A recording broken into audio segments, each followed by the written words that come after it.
Парламенттеги агрардык саясат, суу ресурстары жана аймактык өнүктүрүү боюнча комитет төрагасы Мирлан Бакиров бажы кызматына жыл башынан бери чет өлкөдөн буудай жана ундун канча көлөмдө киргени боюнча так маалымат берүү тапшырмасын берди. Бакировдун айтуусунда айрым депутаттар келерки жылдын бюджетин кароодо сырттан келүүчү буудайга кошумча нарк салыгын алып салуудан казына 750 миллион сом зыян тартканын айтууда.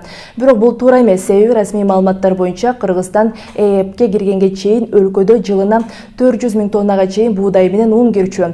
Бирок өлкө биримдикке киргенден кийин ЭЭП алкагында товарларга салыктын бардык түрү алынып салынган.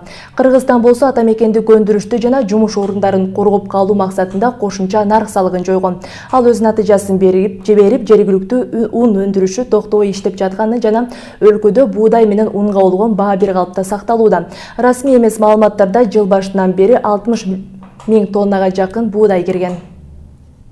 Тилекке каршы контрабанда жол менен кирген бул ун бизде базарга кирди, Казакстандыкы.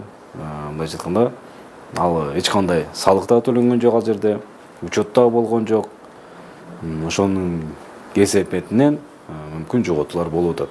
Ал эми расмий түрдө кирген, буудай түрүндө кирген буудай заттар боюнча биз так маалымат алгандан кийин анык болот. Мындай божомолго байлап эле окуп, бир жерден алып эле билбейм ал канчалык деңгээлде туура. Бирок биз расмий факттар менен сүйлөссөк, ошол туура болот деп ойлойм.